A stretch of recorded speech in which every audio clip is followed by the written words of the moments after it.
Rizvi group के तरफ से ये प्रोग्राम यहाँ रखा था।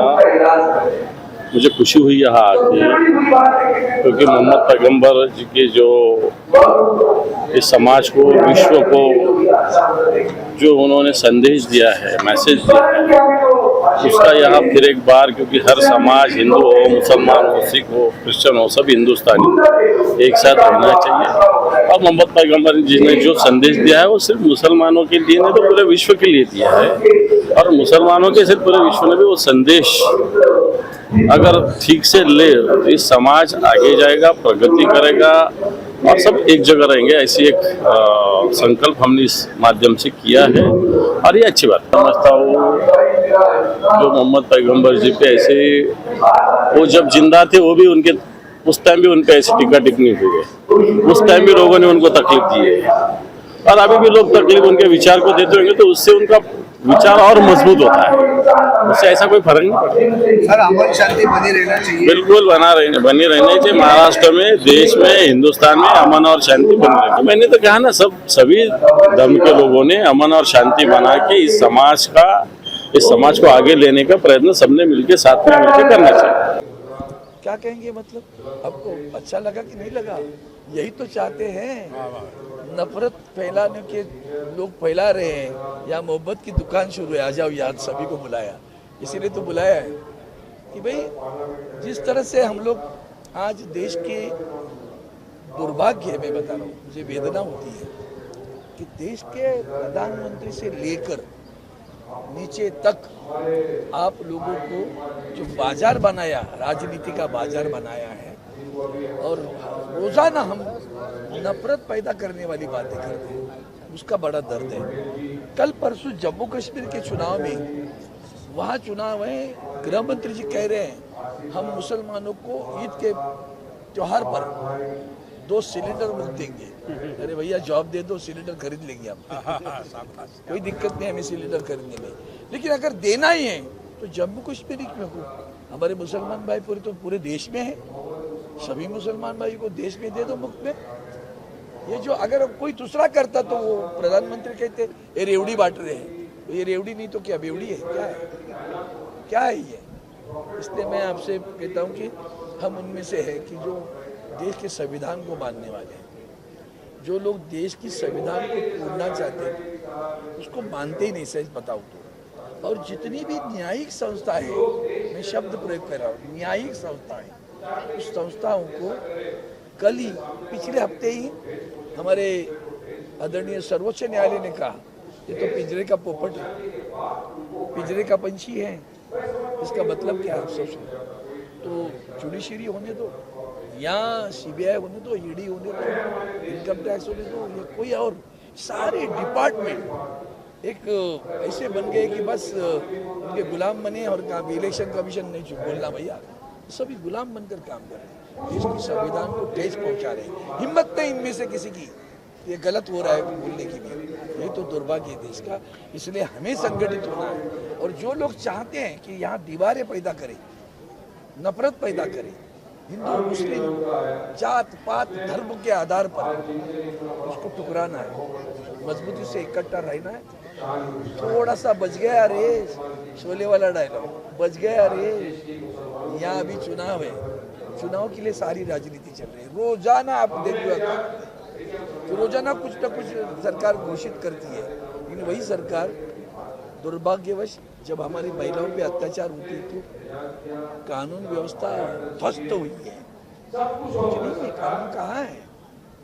रोजगार कहाँ है? हमारे ये जवान बच्चे सब घूम रहे हैं ना ग्रेजुएट लेके। इसलिए हम आपसे प्रार्थना करते हैं, इसके माध्यम से ये बड़ा अच्छा कार्यक्रम रिजवी कॉलेज में लिया गया, सभी को बुलाया, दिल खोलकर बोलो, लेकिन दिल और जुबान एक बात करी, इतना ही मैं कहता हूँ। जुबान पे एक और दिल में अलग, वो हमारा काम, हमारी औलाद नहीं है, बाला साहब ठाकरे जी की औलाद है। जो जुबान पे है वही दिल में है, इतना ही ध्यान। मैं आज शुक्रिया अदा करना चाहता हूँ डॉक्टर अख्तर हुसैन रिजवी साहब का और एडवोकेट रुबीना रिजवी साहिबा का, जिन्होंने यहाँ बुलाकर मुझको ये एजाज़ दिया, मुझको सम्मान दिया।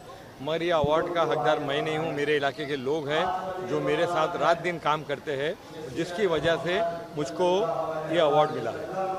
सर, जिस तरह का माहौल है अभी किया जा रहा है, इस विषय में क्या किया जा रहा है? और एक तरफ देखिए आज बहुत ज़रूरी है हम इस टॉपिक पे बात करें।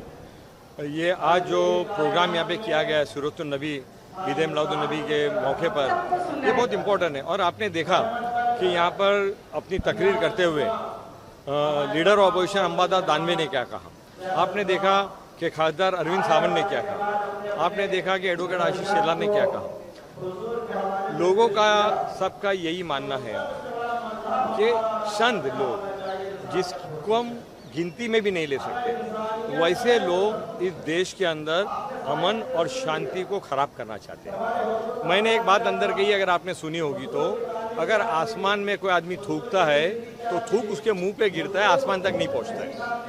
तो आज अंबादास दानवे ये कहते हैं कि नबी करीम मोहम्मद मुस्तफ़ा जो प्रॉफिट है वो सबके है, वो सबके लिए आए हुए हैं। उन्होंने जो मैसेज दिया है, जो पैगाम दिया है अमन का, शांति का, एकता का, भाईचारे का, वो सबके लिए है। और मैं आपसे एक कदम आगे बढ़ के कहता हूँ कि इस्लाम के अंदर अगर किसी बेकसूर आदमी को अगर आप मारते हो तो आप पूरी इंसानियत का कत्ल कर देते हो। जो मज़हब में ये बात लिखी है, और हर मज़हब हर आदमी को अपने मज़हब को मानने का अधिकार है। आप मुझको एक मज़हब बता दो जिसके अंदर अहिंसा दिखती हो। हर मज़हब जो है उसमें सिर्फ और सिर्फ अहिंसा है, हिंसा की कोई जगह नहीं है। हिंसा को कोई आदमी लाइक नहीं करता है, कोई इंसान लाइक नहीं करता है। हर मज़हब के अंदर होता है कि आप अमन के साथ रहो, आप सुकून के साथ रहो, आप चैन के साथ रहो और दूसरों के भी रहने दो। तो इसलिए हमको जो हिंसा है उससे दूर रहना चाहिए और अहिंसा के साथ में रहना चाहिए। देखिए, आज हमारी बहन एडवोकेट रुबीना रिजवी जी और अख्तर रिजवी साहब ने एक प्रोग्राम रखा था सीरातुन नबी के मौके के ऊपर, प्रॉफिट फॉर ऑल। हम सब तमाम मुख्तलिफ सियासत पार्टियों को बुलाया, उलेमा इकराम को बुलाया और तमाम लोगों को यहाँ पे उन्होंने बुलाकर एक मैसेज देने की कोशिश की। और जाहिर सी बात है, प्रॉफिट फॉर ऑल के अनुमान तो यही है कि अल्लाह सुब्हानहू व तआला ने हमारे हुजूर मोहम्मद मुस्तफ़ा सल्लल्लाहु अलैहि वसल्लम की सदके तुफैल में पूरी कायनात को बना दिया।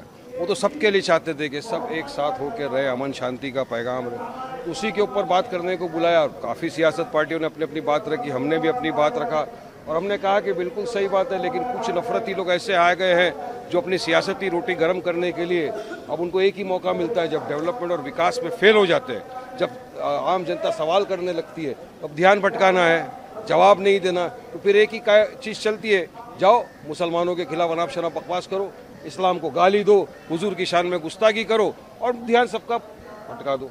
अब यही हुआ। हमने कहा कि कुछ दिन पहले ही आपने देखा किस तरह से रामगिरी आ गया, अचानक से हमारे हुजूर मोहम्मद मुस्तफ़ा सल्लल्लाहु अलैहि वसल्लम की शान में गुस्ताखी किया। और यकीन मानो, भारतीय मुसलमान ही नहीं, पूरे दुनिया के मुसलमानों के दिलों को उसने ठेस पहुंचाई अपने अल्फाज से। हमने एहतजाज किया, FIR रजिस्टर किए, अरेस्ट नहीं करते। महाराष्ट्र के मुख्यमंत्री उसके साथ स्टेज पे बैठते और बोलते इसके बाल भी बांका नहीं होने दूंगा मैं, तो बताइए क्या होगा। क्या ये संविधान के दायरे में रहकर सरकार काम कर रही है? सलमान अजहरी का एग्जाम्पल देता हूँ, उन्होंने तो किसी का नाम नहीं लिया, एक अशार पढ़ा, उनको उठा के जेल में डाल दिया। तो कानून अलग अलग क्यों? अब फिर वो आ गया दूसरा, वो नफरती चिंटू इतना सा स्कूल बॉय, वो आके बोल रहा है कि मुसलमानों को मस्जिद में घुस के चुन चुन के मारेंगे। कैसा मारेगा भाई? आ जा मस्जिद में, आएगा तो तू 2 टांग के ऊपर, लेकिन जाएगा तो स्ट्रेचर पे, यकीन है मेरे को। 5 साल का बच्चा दौड़ा लेगा। तो इस तरह की बात करना, फिर 24 घंटे का टाइम तो सारे मुसलमानों को खत्म कर देंगे, आजा खत्म करके दिखा दे। अरे क्या हलवा है क्या? देखो, मुसलमान डरता किसी के बाप से नहीं है, मगर हम लोग कायदे कानून का पालन करते, संविधान को मानते हैं, इसलिए हम लोग कोई इस तरह का कदम नहीं उठाते। मगर हमारी खामोशी को हमारी कमजोरी समझ जा जाता है, ये नहीं समझना चाहिए। वो आए थे लेकिन मेरी मुलाकात नहीं, मैं देखा भी नहीं, मैं थोड़ा सा लेट। अगर आते तो मैं तो उनके सामने बोलता, क्यों नहीं बोलेंगे? अरे भाई, संविधान है, फ्रीडम ऑफ स्पीच एक्सप्रेशन है, सवाल कर सकता हूँ मैं, टीवी पे करता हूँ तो यहाँ भी कर सकता हूँ। अब कल की आपने बात की ना, मैं आपको बताता हूँ, कल महाराष्ट्र के इतिहास में इतनी बड़ी रैली नहीं निकली थी जो कल निकली है।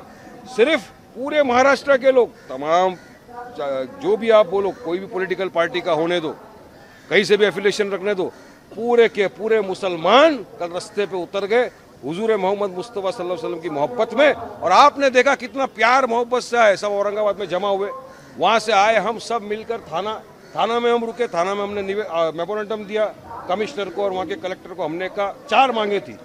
मांग नंबर 1, रामगिरी को अरेस्ट करो। मांग नंबर 2, नीतीश राणे को अरेस्ट करो, जिनके खिलाफ FIR है। मांग नंबर 3, मुफ्ती सलमान अजहरी साहब को रिहा करने की कोशिश करे महाराष्ट्र की सरकार। मांग नंबर 4, एक ऐसा कानून बनाया जाए हेट स्पीच के ऊपर जो इस तरह के नफरती चिंटू जो बयानबाजी करते हैं उनको लागू हो, उनको अरेस्ट करे। चारों मांग हमने दिया है। अब देखते हैं, अगर नहीं हुआ तो इससे बड़ा एहतजाज किया जाएगा रस्तों पे आकर संवैधानिक तौर से। नहीं, देखिए, सबसे बढ़िया एग्जाम्पल जो है ना कि सीरतुन नबी क्या थी, वो ये है कि मैं बात नहीं करना चाहता आज कौन हुजूर पाक सल्लल्लाहु अलैहि वसल्लम के बारे में क्या बोल रहा है, लेकिन आप ये देखो, आज हमने उस पार्टी के लीडर को स्टेज पे बुलाया था जो पूरे महाराष्ट्र में गंदगी फैला रहे हैं। ये है सीरतुन नबी, डायलॉग है सीरतुन नबी, डिस्कशन है सीरतुन नबी। और मैं आज कहना चाहता हूं कि दुनिया के अंदर आप कोई सा भी चार्टर उठा लो, चाहे वो UN का चार्टर हो ह्यूमन राइट्स के लिए, चाहे वो UN का चार्टर हो गर्ल्स के एजुकेशन के लिए, चाहे वो UN का चार्टर हो कि गर्ल्स का जो जिस तरह से पेट में ही मार दिया जाता था, उसके लिए दुनिया के अंदर सबसे पहली आवाज थे तो हमारे नबी हुजूर पाक सल्लल्लाहु अलैहि वसल्लम थे। उस वक्त बच्चियों को दफना दिया जाता था। आज आप अगर सेक्स रेशियो देखेंगे तो मुसलमानों के अंदर बेहतर सेक्स रेशियो होता है किसी और कौम के मुकाबिल। सबसे बड़ी बात मैं ये कहूंगा कि उस वक्त पूरी दुनिया के अंदर ये लड़ाई चलती थी कि कोई राजा है, कोई गुलाम है, और हमारे नबी ने सबसे पहली अजान हजरत बिलाल से दिलाई थी। ब्लैक्स की लड़ाई आज भी चल रही है, 1500 साल बाद भी अमेरिका के अंदर और पूरी दुनिया के अंदर गोरे और काले की लड़ाई है। आज से 1500 साल पहले हजरत बिलाल से पहली अजान दिला के उन्होंने उसके लिए एक मैसेज दिया था। बहुत सारी बातें हैं बोलने के लिए, मैं पूरी किताब लिख सकता हूं कि ह्यूमन राइट्स के ऊपर, डिस्कशन के ऊपर, डायलॉग। आज इजराइल जो है नहीं मान रहा, लेकिन UN वाले क्या बोलते हैं कि किसी भी जंग के अंदर बुजुर्गों को हमला नहीं करना चाहिए, बच्चों को हमला नहीं करना चाहिए, औरतों को हमला नहीं करना चाहिए। तो ये किसने दिया कॉन्सेप्ट? ये प्रॉफिट मोहम्मद ने दिया कि आज एक लीडर कैसा होना चाहिए, उसके लिए कौन बता के गया? तो he is one of the most, मतलब दुनिया की अगर सबसे बड़ी कोई पर्सनालिटी है जो इस दुनिया में आए, वो हुजूर पाक सल्लल्लाहु अलैहि वसल्लम है। मैं आप लोगों से कहना चाहता हूँ, कौन क्या कहता है छोड़िए, उनकी जिंदगी को हम पढ़ें, उनकी जिंदगी पे अमल करें। और उनकी जिंदगी का अमल करना ये नहीं है कि हम सिर्फ नमाज पढ़ लें उनके तरीके से।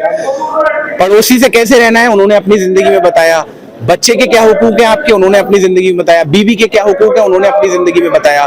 तो अगर आपको अपनी जिंदगी जीना है, आप अरे नाखून कैसे काटना है ये भी बता के गए वो।